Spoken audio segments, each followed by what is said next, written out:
Hello, Keith Rucker at VintageMachinery.org. So, going to put together the odds and ends video for you guys this week. Unfortunately, just haven't been able to get out into the shop and do really much of anything the last couple of weeks. Been traveling, been on the road. So, see y'all last week. I was in Raleigh, North Carolina. We had a big meeting at work, annual meeting that we have every year. That was just one of those crazy weeks. Flew in, left early on Monday morning. Flew up to Raleigh and, basically was in meetings from first thing in the morning. And, when you put in dinners and all that kind of stuff, I mean, you were getting out to your room, 9, 10 o'clock at night and then get up at 6 the next morning and do it all over again. It was just a long, long week and got back home Friday evening between some things I needed to get done with the family, being the Christmas time of the year. There's just seems like there's a million things, school programs, kids got all kinds of activities, this, that, and the other, and also some special functions at the museum that I was volunteering with. Didn't really get any shop time in on Saturday like I normally like to do. And then this week, actually was home for a day or two, but again, pretty busy with some work stuff, and then headed over, actually I'm shooting this before I go, but I will be heading over to Savannah, Georgia for another meeting toward the most of the middle to late part of this week. I'll be over in the Savannah area and then coming back home on Friday again. So again, just haven't had time to get any shop work done. So anyway, we're gonna do have some viewer mail that's come in the last week or so, though. So that's going to be the main focus of this episode, is showing you some things that have come in, and I think you'll like some of this. We got some pretty cool stuff here. So anyway, we're going to get that in a minute. Shop update. I know you guys are wanting to know about the shop, and man, I'm ready to give you guys an update, but it's not going to be this week.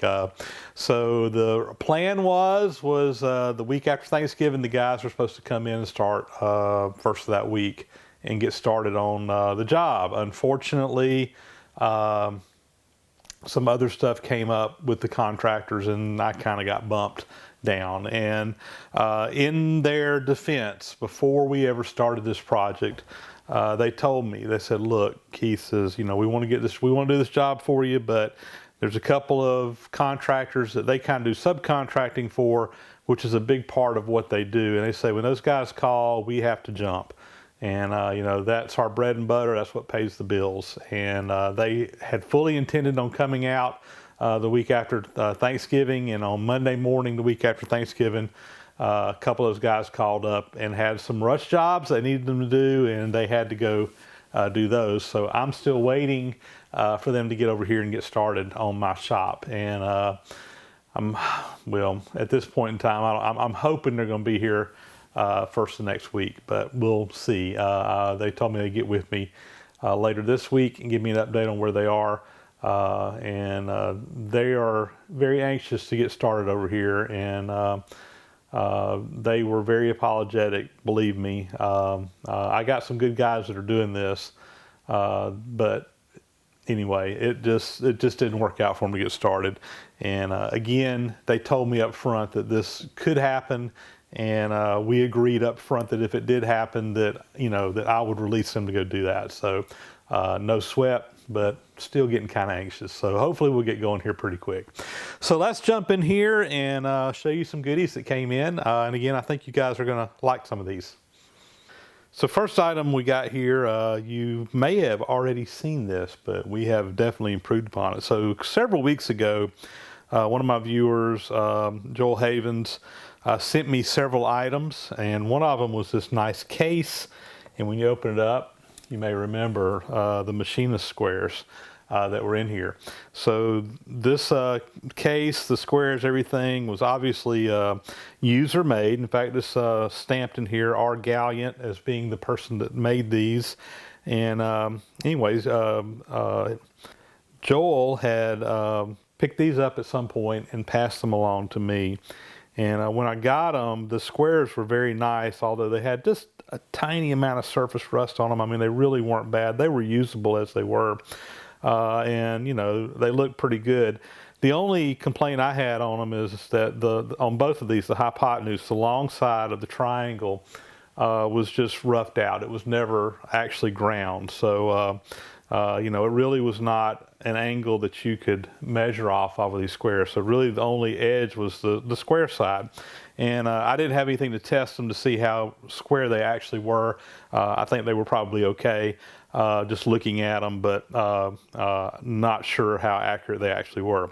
Well, I wanted to get these kind of fixed up, reground, and also get the hypotenuse side ground. So I sent these out to Stan Zinkosky. So Stan, some of you guys probably watch Stan's YouTube channel. He has a YouTube channel, Shaden HKW is the name of his YouTube site. And one of the things Stan's real good at is doing a surface grinding work, using a little surface grinder. In fact, Stan actually markets and sells some squares that he kind of developed that are quite handy. I don't have a set myself. I saw my list of things that I want to get from Stan here. One of these days I want to purchase a set from him. But anyway, I contacted Stan and asked if he would be willing to do a regrind on these. And he said, yeah, send them along. So boxed them up, sent them to him. And anyway, this last week when I got back in town, these had came back from Stan. And wow, they really, really, really look sweet. I guess get in the frame where you can see them better, but nicely ground. You know, this side is ground now where before it was just all rough. They really look nice. All sides are just, I mean, really just look perfect. And talked with Stan a little bit. He tells me that, you know, after grinding these, he inspected them with his setup. And he said as far as he's concerned, he would consider these inspection grades. So they're very, very accurate in all directions. And just, Stan, you went over the top, buddy. These look awesome. I'm very, very pleased with the work you did. I was not surprised one bit with the work that you did. I fully expected this, quite honestly, but still. They're awesome. So if you haven't already, go check out Stan's YouTube channel. He's got, if you're interested in surface grinding type work, really accurate precision grinding work. Stan's got some good videos up there. He also has some other cool stuff that he works with. And I don't think he's going to have a video series specifically on these. There may be a clip or two about them at some point in time. But anyway, go check out Stan's channel if you haven't already. Next item here comes from Joy Coyne, and Joe actually lives just right up the road from me in Byron, Georgia, probably a little over an hour north of me, not too terribly far, just south of Macon. Anyway, this was a surprise. I wasn't expecting this. Didn't have any real indication that it was even coming to me. I think he may have asked for my address. I can't remember, but yeah, I didn't know what it was. So anyway, showed up in the mail, and it was a little nice wooden box. I will admit that when it came, the box had kind of fallen apart in mail, but all the pieces were here. This is finger jointed together, so I haven't done it yet, but I'll take some wood glue and a couple of clamps, and we'll clamp this box back up, and it'll be as good as new. But when you open it up, it actually has a little Mity-Mite indicator holder. So this is a little magnetic indicator holder. It actually has, it says remove when using, this little bottom piece. There's a little piece of steel on there, and you got a really strong magnet that will sit down on a machine, milling machine, mill table, whatever, lathe. And let's see, this also has a little extension rod here that you can put on here, and got a little joint in there. You loosen this up, it's got a little ball joint in there that you can move around to whatever angle you want, tighten it up, and you can put a little test indicator on this or something like that, and use it as just a little small indicator holder. I've actually got a little Mity-Mite similar to this, but it's not near as nice as this one. I think the one I have doesn't have the little articulating arm. It's just a straight piece, and it's fairly short. This has much longer reach, and also has a nice little box to go with it. And I use that other one quite often. There are just some setups that, you know, it's not really practical to get in there with a full-size indicator holder. And these little things just really are versatile and come in handy. So anyway, I'm excited to have this, particularly in the original box. And the box, other than needing a little glue, is in good shape. So anyway, very nice. Joe, thanks a lot for sending that down. I do appreciate it. And this will definitely come in handy, and we'll put it to good use. And heck, if you're ever close by or in the area, stop by out the museum and give us a shout. We'd love to meet you face to face. Thanks a lot, Joe. So next couple of items here is actually got a little care package, I guess you could say, from Rich Cizik. And Rich, I'm assuming I'm pronouncing that right. I'm probably butchering it. If I am, I apologize. C-I-Z-I-K. I'm calling it Cizik, but however you pronounce that, I apologize if I'm mispronouncing it, Rich. But anyway, Rich is up in Connecticut and is a volunteer at the Eastern Connecticut Railway Museum. And we've actually been sharing some information via email and what have you for a while now, going back and forth on some things. And anyway, Rich had a couple of things he wanted to send me, and one in particular, and I'll probably save that one for last, but he kind of put together a little care package here, some stuff. So he sent some brochures from their museum up in Wilmette, Connecticut. So anybody's up in that area, you may want to run by and check these guys out. I hope that one of these days I can get up there and take a look at it. And also a couple of little decals from the Connecticut Eastern Chapter of the National Railway Historic Society, which is goes along with their museum. So let's show you what all Rich sent along. So first item I'll show here is a little adjustable reamer. This is says 21/32 to 23/32, size D. And Rich had told me he's trying to put together a set of these, and there were a few sizes I think he's looking for, and actually was asking me if I had some of the sizes he was needing. Unfortunately, I didn't, at least not in this type of reamer. I had some expanding reamers, but the ones I had were not the type he was looking for. Anyway, I guess this was an extra one that he sent along. I actually have a couple of expanding reamers of this style. That are some larger sizes that I have purchased over the years for some various jobs that I need them for. And I know a lot of people give expanding reamers a bad rap. They just don't like them. And you know, if you're doing precision reaming work where you need to hit a dead-on number, which is usually what you're using a reamer for, I tend to agree with you. They're not the greatest for that. But I'm going to tell you, doing repair work like I do at the museum and on the train, railroad, steam engines, whatever, sometimes these expanding reamers are they're indispensable, where you got a hole that may be out of shape or whatever, and you're not necessarily trying to get it to a certain size. You're just trying to get it reamed out and back around again or something like that. And a lot of times you can machine a part to fit, so you may not be necessarily trying to hit a particular nominal size. And I can tell you that I use them often for various jobs. I don't have a complete set of them, but for certain jobs I have actually gotten these. So anyway, thanks, Rich. That's another one I can add to my collection, and maybe one day I can get a set of them put together. Next little item here is a nice little cute little Greenfield tap and die number 00 tap handle, a little tiny tap handle. So I'm not sure if I have one of these this size. I know I've got a 0, but I'm not sure if I have a 00. I'll need to check my toolbox out at the museum. I don't think I've got one this small, so that's pretty cool. And I'm kind of turning into a Greenfield tap and die junkie. So anyway, very nice, and that was in excellent shape. Let's see, he's sent along a little taper shank drill bit here. So what is this? Does it say? Well, I guess it's a mystery size. I'll have to get the calipers out and measure it. But anyway, I've got a pretty good, nice set of taper shanks, and got a little cabinet that I put them in. So I'll probably throw this in there, figure out what size it is, and we'll have it available. I like to have some spares on these, so this would be nice to have as well. He sent along a couple little files, and he said he found a little hardware store up in the area that had a bunch of new old stock files, And these are kind of cool. And that's another thing. I'm kind of a file junkie as well. I've got a ton of files, and I love files, and I particularly like to find old USA made, really high quality files. So this first one here, I believe that's Nicholson. Let's see. Yes, that is a Nicholson, made in USA, a little triangular file. Got a couple of different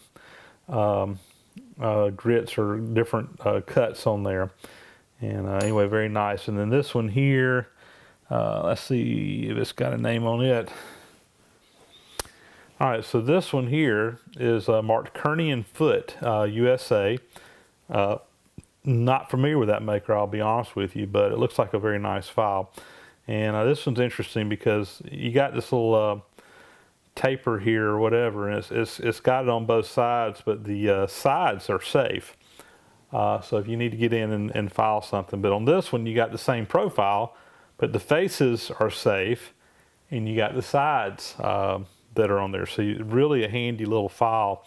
Very often you may not want to have, you know, cutting edges on the sides or the face. You may want to have one or the other. This one has both, but not together. So a very interesting design, and again, something I could use. It's a long little file handle, and also the Golden Railroad spike. And this one here has a little notch milled in it, and I'm assuming that's a bottle opener. That's what it looks like to me. So got a golden spike bottle opener here. Very handy. So anyway, kind of cool. All right, let's show you what really this was all about as far as this little package of items that he sent me. This item right here is what he was sending to me. And you can look at that and say, what is that? Well, this is actually an accessory to another tool I have, and he saw it in one of my videos and wanted to send this to go with it. So, and that tool that I'm talking about is this one right here. And this is something I picked up at a tool sale a couple of years ago. And what it is this a little height gauge made by the Fairfield Gauge Company, Bridgeport, Connecticut. When I showed it before, the box is actually marked greased micro height gauge, but it actually has the Fairfield gauge in here. And Fairfield is who made this. And this is a really neat little height gauge. It has a micrometer adjustment on it, so it works just like a micrometer. You read it here. You got the tenths of a thousandth there, and then you can read, or excuse me, hundredths of a thousand. No, tenths. Yeah, tenths, and you can read it down to a thousandth on the scale here. And it's got a couple of different pieces here that can go in here for like scribing and laying out.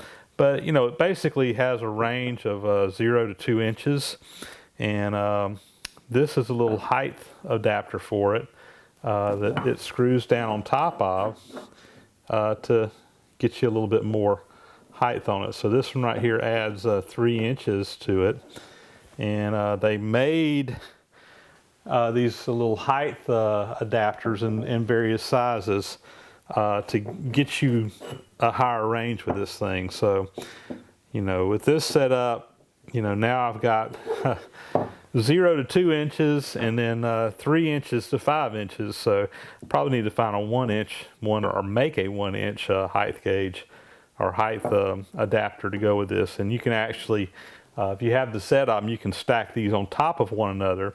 They're precision ground to be a certain height. And so anyway, probably going to have to find or make me a couple more of these. But this was kind of what started all this. I think he's got this same gauge, he told me, and he happened to have an extra one of these, and tucked up inside of here, he even sent along some dimensions where he drew it up. He's got a 6-inch one as well. So anyway, like I said, they made these in various sizes. So Rich, thanks a lot for all the goodies, particularly the little accessory here for my Fairfield height gauge. Haven't ever used this, and I need to come up with an excuse to use this thing, because it's really nice. This is a really, really nice height gauge, and I was pretty proud when I picked it up. And now with the accessory, I'm even more proud of it. Well, I realized that was kind of a quickie this week. Just didn't have a lot of time to get out in the shop and do much. But anyway, I wanted to share these items with you, and hopefully you enjoyed that. And keeping my fingers crossed that I got some vacation time I'm going to be taking between now and the end of the year. So I'm hoping to be able to work some shop time in there. I've got a couple of projects that I really need to get on to. Hope to get the shop going during that time, and probably since I'll be home, if they can be working during that time, maybe I can help out with the construction of some of the shop. But anyway, I've got a list of projects and things that needs to be done, and again, hope to be shooting some video to share with you guys over the next few weeks. Still got a couple of work things, and we got some traveling that we're going to be doing as a family during the holidays, visiting some family and what have you. So I'm not going to be home during all that time, but I should be home plenty enough of that time to be able to work some shop time in and be able to bring more to you guys. So anyway, with that, thanks for watching, and we'll catch you and see you real soon.